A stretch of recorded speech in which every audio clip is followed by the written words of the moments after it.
Well, Kentucky's animal protection laws have been making headlines, but not in a good way. Yeah, the state is ranked by multiple research organizations as having the worst animal protection laws in the nation. Tonight, our Shay McAllister is taking a closer look at those laws and what's being done to change them.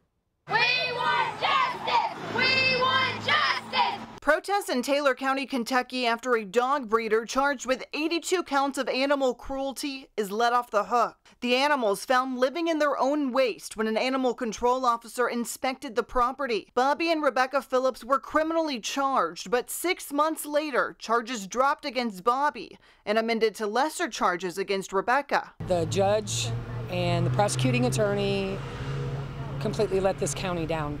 They let the dogs down. This as the search continues for the killer of the so-called arrow dog, a Jack Russell Terrier who was shot and killed by a bow and arrow in the Fairdale area earlier this summer. Breaks my heart, brings me to tears to think what that baby must have gone through. These cases putting Kentucky's poor protections for animals on full display. WHAS 11 wanted to find out what are the laws keeping Kentucky's animals safe and how are they enforced? According to the Animal Legal Defense Fund, which says its mission is to protect the lives and advance the interests of animals through the legal system, Kentucky has been the worst state in the nation for animal protection laws for more than a decade. Kentucky does not have a great track record for punishing animal cruelty. This is an ongoing issue here in Kentucky. As it stands today, vets are prohibited from reporting suspected animal cruelty.